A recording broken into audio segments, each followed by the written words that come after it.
हे sweet family. तो इस video में मैं स्टार्ट कर रही हूँ the only you story episode 8। तो पहले सीन में ही फ्रेन और बेकी को दिखाया जाता है जो कि अभी हॉस्पिटल में ही मौजूद है। फ्रेन ने जब बेकी से कहा, मैं तुम्हारी बहुत ज़्यादा परवाह करती हूँ क्योंकि मैं तुमसे प्यार करती हूँ, आई लव यू। ये सुनकर बेकी को समझ में नहीं आ रहा था वो क्या आंसर दे। फ्रेन उसकी बॉस है, उसके दिल में भी फ्रेन के लिए फीलिंग्स तो है, लेकिन वो एक मामूली लड़की है बट फ्रेंड बहुत ज़्यादा अमीर है। बेकी बस फ्रेंड की ओर ही देख रही थी, कोई भी आंसर नहीं दे पा रहे थे। तभी वहाँ पर बेकी की ग्रैंड मॉम आ जाती है। वो आते ही देखती है फ्रेंड और बेकी आमने सामने खड़े थे। तभी मार्था ग्रैंड मॉम कहती है, बेकी क्या हुआ? बेकी कहती है, कुछ नहीं ग्रैंड मॉम। तभी ग्रैंड मॉम कहती है, अभी डॉक्टर आए थे तो उन्होंने क्या कहा?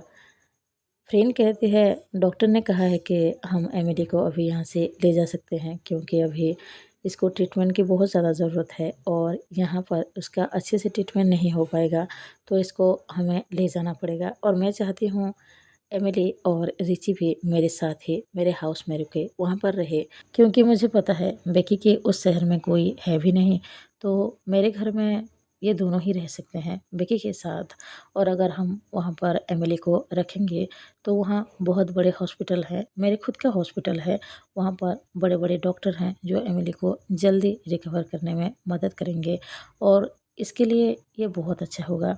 तभी मार्था ग्रैंडमॉम एक बार फ्रेंड की ओर देखकर स्माइल करते हैं, उसके बाद बेकी की ओर देखते हैं और कहते हैं, बेकी फ्रेंड तो बिल्कुल सही कह रही है, तुम क्या बोल रही हो? बेकी कहती है, मैं क्या कहूँ, पर तभी मार्था ग्रैंडमॉम कहती है, बेकी तुम इतना सोच क्यों रही हो? फ्रेंड इतनी अच्छी बात कह रही है, तुम्हें एमिली और ऋषि को ले जाकर फ्रेंड के हाउस चले जाना चाहिए। अगर तुम वहाँ पर जाओगे तो एमिली का ट्रीटमेंट बहुत जल्दी होगा और ये और भी अच्छी तरह से ठीक हो पाएगी। बेकी तभी कुछ नहीं कहती है, फ्रेंड बस बेकी की ओर ही देख रही थी। तभी मार्था ग्रैंडमॉम कहती है, बेकी मुझे तुमसे थोड़ी सी बात करनी है, तुम बाहर चलो। तभी फ्रेंड कहती है, पर आप दोनों को जो भी बात करना है यहाँ पर बात कर सकते हो। ग्रैंडमॉम कहती है, नहीं तुम एमिली का ख्याल रखो, हम दोनों आते हैं। वो दोनों यही कहकर रूम से बाहर चले जाते हैं। फ्रेंड को समझ में नहीं आया मार्था ग्रैंडमॉम को ऐसा क्या कहना है जो बेकी को वो यहाँ पर नहीं कह सकते हैं। फ्रेंड एमिली के पास जाती है और उससे बड़े ही प्यार से पूछती है, क्या तुम्हें कुछ चाहिए? एमिली स्माइल करते हुए कहती है, नहीं अभी कुछ भी नहीं चाहिए। फ्रेंड बेकी के बारे में ही सोच रहे थे, उसने अभी बेकी से कहा है कि वो बेकी से लव करते हैं, उसकी बहुत ज़्यादा परवाह करते हैं, उसके लिए कुछ भी कर सकती है। फ्रेंड को ये समझ में नहीं आ रहा था बेकी उसको लाइक करती है, ये तो उसको पता है, पर क्या वो फ्रेंड की लव को एक्सेप्ट करेगी भी या नहीं। अगर बेकी फ्रेंड की लव को एक्सेप्ट नहीं करेगी तो फ्रेंड को कहीं ना कहीं तकलीफ ज़रूर होगी, लेकिन कुछ भी हो वो बेकी की ख्याल रखना नहीं छोड़ सकती है, उसकी परवाह करना नहीं छोड़ सकती है। फ्रेंड को कुछ भी करके एमिली ऋषि को यहाँ से ले जाना है और बेकी के साथ ही उसके हाउस में ही रहना है। फ्रेंड ने तो ये सोच लिया है, बस वो बेकी के आंसर का इंतज़ार कर रही है। दूसरी तरफ ग्रैंड मॉम बेकी से कह रही होती हैं, मुझे पता है तुम परेशान क्यों लग रही हो। बेकी कहती है, आपको पता है? ग्रैंड मॉम कहती है, हाँ मुझे पता है, जब मैं रूम के अंदर आ रही थी मैंने सुना फ्रेंड ने तुम्हें जो भी कहा है। तभी बेकी कहती है, मैं उसको क्या जवाब दूँ ग्रैंड मॉम, वो बहुत ज़्यादा रिच है, उसके पास सब कुछ है, चाहे मेरे दिल में उसके लिए फीलिंग्स है तब भी मैं उसको अपना नहीं सकती हूँ, मैं ये नहीं कह सकती हूँ कि मैं उसको प्यार करती हूँ। तभी ग्रैंड मॉम थोड़ी सी स्माइल करती है और कहती है, क्यों नहीं कर सकती हो? लव ये नहीं देखता है कि कौन अमीर है कौन गरीब है, किसके पास क्या है और नहीं है। तभी बेकी कहती है, पर फिर भी वो मेरी बॉस है, मैं उसको लव कैसे कर पाऊँगी? ग्रैंड मॉम बेकी के हाथ को होल्ड करते हैं और कहते हैं, तुम सच बताओ, तुम क्या उसको लाइक नहीं करते हो, लव नहीं करते हो? मुझे तुम्हारे आँखों में देखकर ही पता चलता है तुम उसको कितनी ज़्यादा पसंद करते हो। विकी एक बार ग्रैंड मॉम की ओर देखती है और उसके आंखों से एक आंसू गिर पड़ते हैं। विकी कहती है, हाँ मैं उसको लाइक करते हैं, मुझे उनकी परवाह करना बहुत ज़्यादा अच्छा लगता है, उनके ख्याल रखना बहुत अच्छा लगता है। जब वो मेरे पास होती है तो मुझे बहुत अच्छा फ़ील होता है, मैं बहुत ज़्यादा हैप्पी होती हूँ, मैं उससे लव करती हूँ। पर तभी ग्रैंडमॉम कहती है, देखा, तुमने अभी कहा ना तुम उसको लव करती हो, तो फिर तुम खुद को क्यों रोक रही हो? बेकी कहती है, मैं खुद को इसलिए रोक रही हूँ क्योंकि उसके लव के बदले में मैं उसको कुछ भी दे नहीं पाऊँगी। आपको पता है मेरे पास कुछ भी नहीं है। अगर मैं उनके साथ रहूँगी तो सब तो यही कहेंगे मैं पैसों की वजह से उनके साथ हूँ, उनके पास हूँ, और मैं ये सह नहीं पाऊँगी। तभी ग्रैंडमॉम कहती है, लोगों की बातों पर तुम इतना क्यों ध्यान दे रही हो? मुझे लगता है तुम्हें सिर्फ और सिर्फ अपने दिल की बात सुननी चाहिए। बेकी ग्रैंडमॉम की बात को बड़े ही ध्यान से सुन रही थी। ग्रैंडमॉम बड़े ही प्यार से कहती हैं, बेकी मेरी बात मानो, तुम सिर्फ अपने दिल की ही सुनो। मुझे पता है तुम उसको लव करने लगी हो, तो खुद को मत रोको, और मुझे यकीन है फ्रेंड तुम्हें कभी नहीं छोड़ेगी, तुमसे कभी दूर नहीं जाएगी। वो ये कभी नहीं सोचेगी कि तुम्हारे पास क्या है क्या नहीं है, क्योंकि वो तुमसे लव करती है। बेकी ये सुनकर थोड़ी सी स्माइल करती है और कहती है, मतलब आप कह रहे हो कि मैं उसके लव को एक्सेप्ट कर लूँ? ग्रैंडमॉम स्माइल करते हुए कहती है, हाँ, मैं तो यही चाहती हूँ कि तुम उसकी लव को एक्सेप्ट कर लो, और वो जो तुमसे कह रही है उसे मान लो। एमिली और रिची को लेकर उसके हाउस चले जाओ, उसके साथ रहो। वो एमिली और रिची का बहुत अच्छी तरह से ख्याल रखेगा और तुम्हें बहुत ज़्यादा हैप्पी रखेगी। तभी ये सुनकर बेकी कहती है, पर मैं अपने डैड से क्या कहूँगी? ग्रैंडमॉम कहती है, उन्हें तुम्हें कुछ भी कहने की ज़रूरत नहीं है, मैं उन्हें अच्छी तरह से समझा दूँगी, तुम्हें उनकी फ़िक्र करने की ज़रूरत नहीं है। बेकी कहती है, पर उन्हें बिना बताए एमिली और ऋषि को मैं यहाँ से कैसे ले जाऊँगी? ग्रैंडमॉम कहती है, मैंने कहा ना, उनकी चिंता तुम मत करो, मैं उन्हें संभाल लूँगी। उसके बाद बेकी और ग्रैंडमॉम रूम में वापस आ जाती हैं। फ्रीन एमिली का ख्याल ही रख रही थी। बेकी को देखते ही फ्रीन उसके सामने आकर खड़ी हो जाती है और उससे कहती है, तो तुमने क्या डिसाइड किया? हम एमिली को ले जाकर मेरे हाउस जा रहे हैं ना?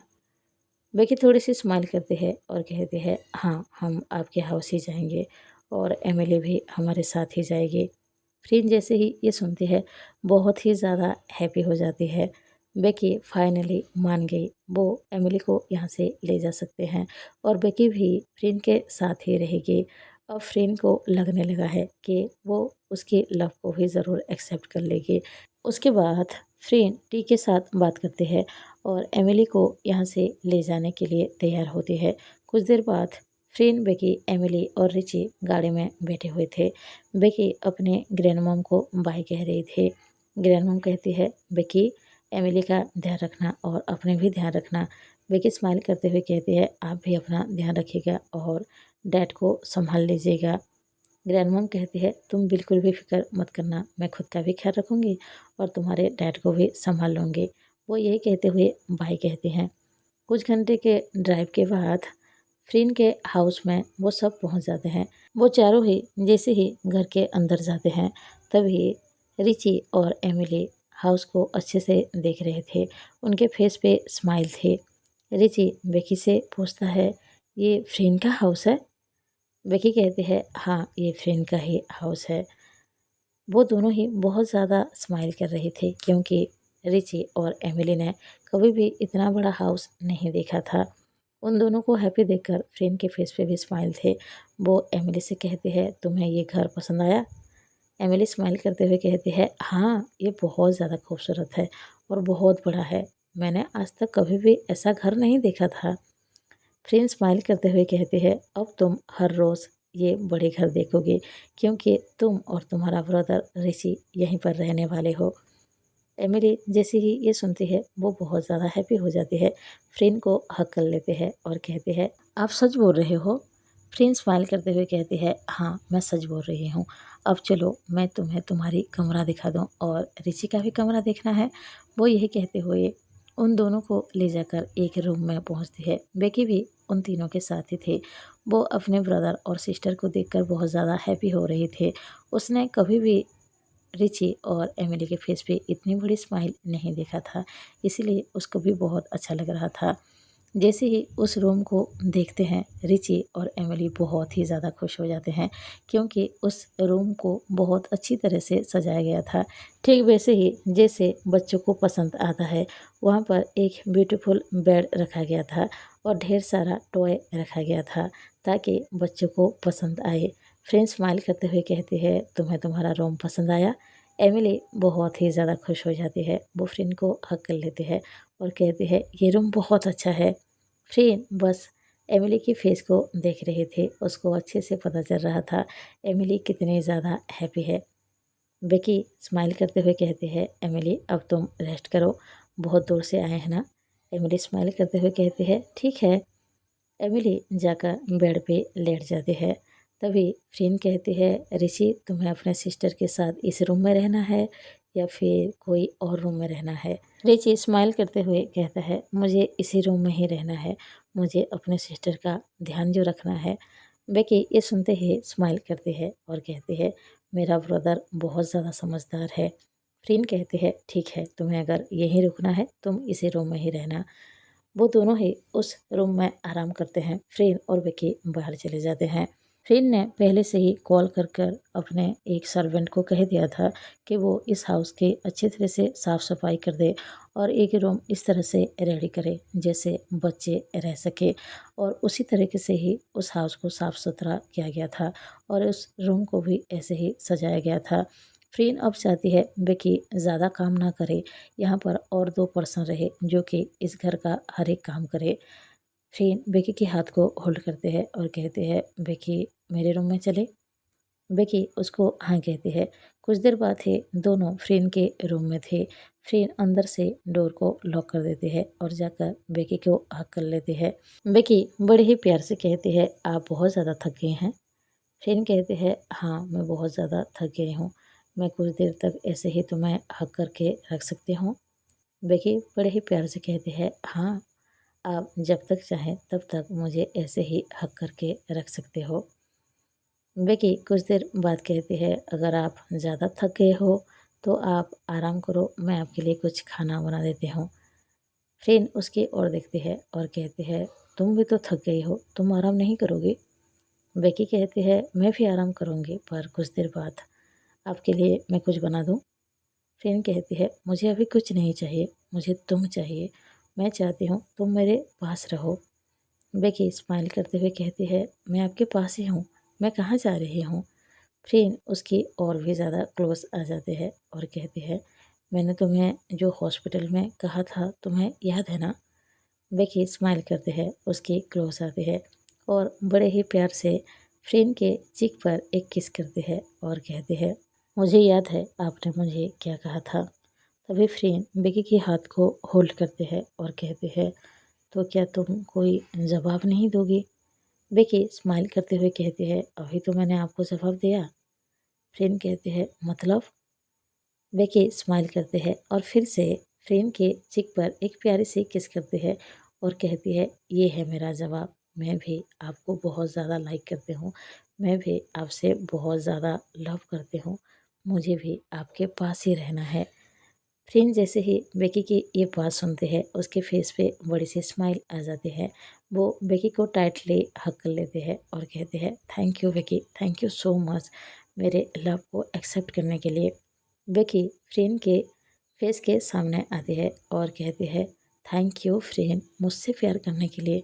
मैंने कभी नहीं सोचा था कोई ऐसी पर्सन भी मुझे लव करेगी जिसे मैं डिज़र्व नहीं करती हूँ।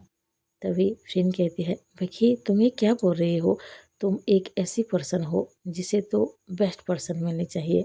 मैं तो सोचती हूँ मैं इस लायक हूँ भी या नहीं कि तुम मुझे लव कर पाओ। बेकी स्माइल करती है, फ्रेंड की फेस को टच करते हुए कहती है, मैं आपको बता नहीं सकती हूँ कि आप कितने अच्छी पर्सन हैं।